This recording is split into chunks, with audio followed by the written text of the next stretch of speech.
Well, unfortunately, I have had a lot of bodyguards in my life. So Dante didn't seem familiar? Well, when I met him, I was kind of out of context because Sonny introduced me to him as his son. So I was kind of thinking about that when I met him. Well, all cards on the table. I don't think that I would have a problem with Dante guarding you if Dante had just told me that he had guarded you before. Oh, yeah, of course. Well, if Dante didn't tell you, then who told you that? I guess it's safe to assume that the Balkan knows that Brenda killed his son. And he's not going to let up, and he's not going to keep sending an endless amount of guys to grab her. He's going to switch it up. He's going to try a different approach. And we have no idea what that's going to be. But you do understand that the situation's going to get worse. Yeah. So if you're holding back information, it could cost Brenda her life. Did anything else happen between the two of you I should know about? Well, it's not like a secret that Dante was assigned to guard you because there is a picture of him shielding you from the paparazzi. Oh, right. Yeah, I heard about that. You know, I hope you don't feel uncomfortable that we knew each other. I mean, Dante is Sonny's child, so I know. There's nothing. I'm not uncomfortable. I'm not. Good, because I know what it can feel like when you're in love and, you know, sometimes you think too much about things or you can kind of lose a piece of yourself. That's what I did with Sonny anyway, so. Look, I'm as motivated as you are to end this Balkan mess, maybe even more so considering everything I've got to hide. But I don't want to put Brenda in any more jeopardy. Yeah, but Brenda's always been volatile. And the harder she tries to cover something, the bigger the risk she'll lose it completely. Lose what completely? What, she didn't tell you that her mother had mental problems? No.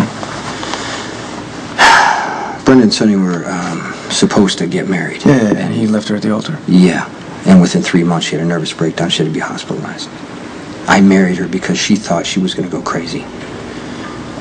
She wanted you to take care of her. No, she wanted me to put her in an institution where she wouldn't be a burden to anybody. She's not exactly confident in her own sanity. She breaks easily.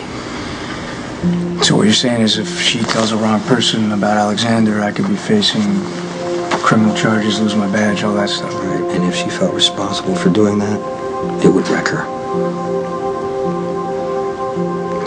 How do we proceed? I don't know. We'll just have to wait for Spinelli to download all that information from the Balkans man's cell phone. But in the meantime, you and Brenda need to talk. You need to get your story straight before somebody figures out what really happened in 2007. I didn't mean to imply that you are anything like I was when I was a kid. In fact, you can just ignore my advice. Feel free. I won't be offended. No, it's, you know what, I know that you had a very unhealthy relationship with Sonny. With him, how could it be anything but? You don't like Sonny? Well, he's inflicted a lot of pain on Dante, both physically and emotionally. Yeah, I'm sorry about that. You know, Sonny is, he is far from perfect, but he does love his son. He doesn't always know how to show it.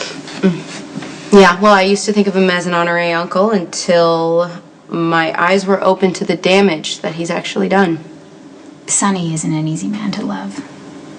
But, you know, what's interesting is now that I look back on things, I realize that most of the pain I went through with him was self-inflicted. That's funny because I remember a time when I was younger and some of Sonny's enemies came to my house and shot up my living room with my brother Lucky and my father and Sonny, and luckily I was upstairs with my mom and she hid me in a closet. I know what night you're talking about. I was shot at in the shower that night. So you're saying that's all self-inflicted? Well, yes, in a way I am, because I chose to be there. I chose to be with a man like that, and I knew what I was getting myself into. Sonny always tried to protect me in every way possible. And the truth is, no matter how much he gave me, no matter how much he loved me, no matter how much he tried to protect me, I always needed more, you know? And I I think now I just realize that love is love, and love can be quiet and simple. Anyway, you know what? Why don't you just have Dante call me? So Yeah, sure. I don't want to take up any more of your time, and you know, and take care. Yeah, you too. Yeah, I'll see you soon. Okay. Bye. Bye.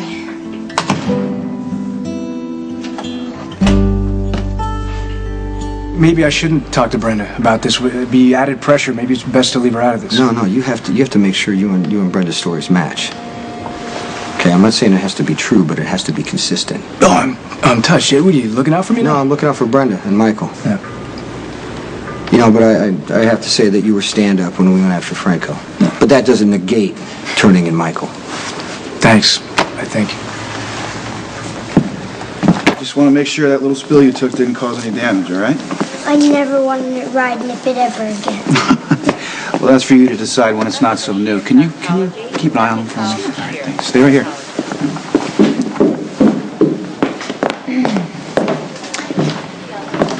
Hey. You okay? I fell off my pony. Oh, you are kidding. That's horrible. You must have been so scared. You know what's funny? When I was a little girl, probably around the same age as you, I fell off my horse too. I have this older sister, her name is Julia, and she is good at everything, and I'm not so good at everything. So we were out on the track together, and something spooked my horse, and I went flying off of my horse. And I said, I will never get back on a horse again. And then I met a boy who likes horses, so I started riding again. Did you like it? Yes, I loved it. I loved it so much, and I was so sorry that I stopped riding. Hey, you know what? There's this little saying that adults say. If you fall off a horse, you're supposed to get right back on it. Hey, Brenda. Yeah, I heard you were back in town. Oh, is this your son? Yes, this is Spencer. Great. Wow. So I understand that you've been living in Europe? Yeah, Italy. Oh, nice. So Dr. O'Donnell said he could squeeze you in, all right? Thank you for helping me decide. You're welcome. Decide?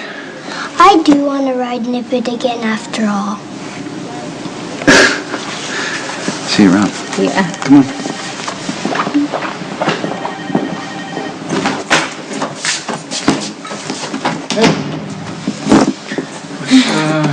What's going on? Look at all this. Okay. Well, it's just like, I mean, I have so much stuff here. I have like my bras and my clothes and my toiletries and more clothes. Yeah, I kind of like it. It's just too much. We don't even live together. All right, you want to maybe tell me what this is about, I and just then we can work through pretty it much like a embarrassed normal myself in thing? front of Brenda, who wants to see you. By the way, I can't believe I got possessive over you in front of her. You got possessive over me. Yes, and I embarrassed myself. I mean, of all people that I could be jealous of, I choose your dad's ex-girlfriend.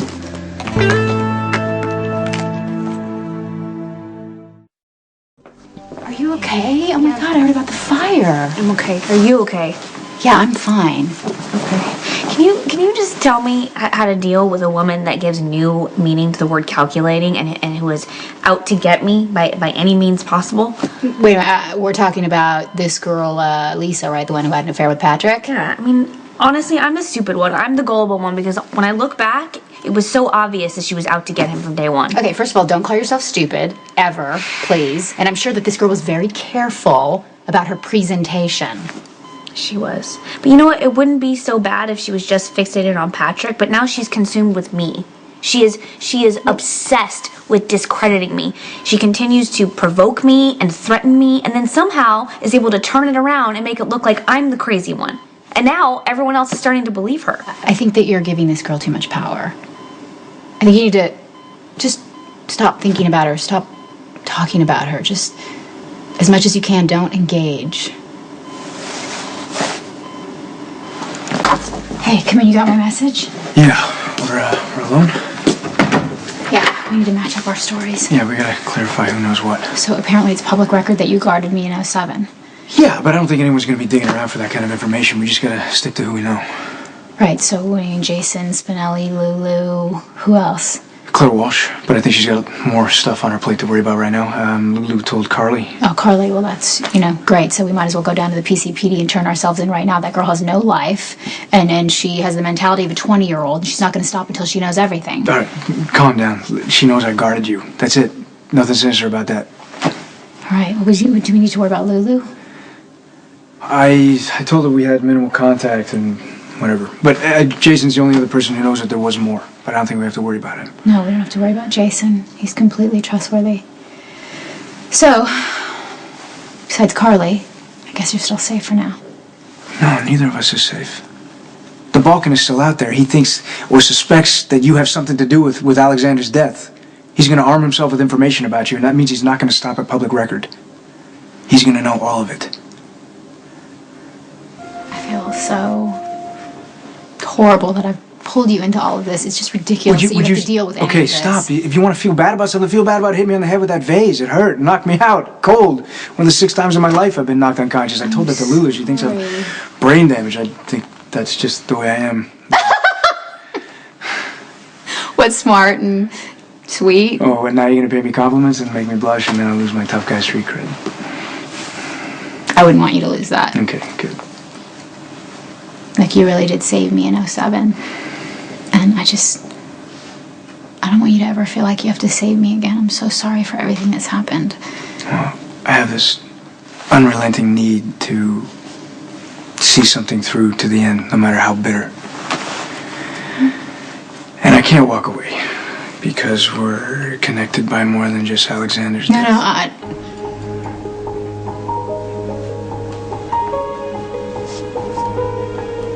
I don't want to talk about the baby, okay?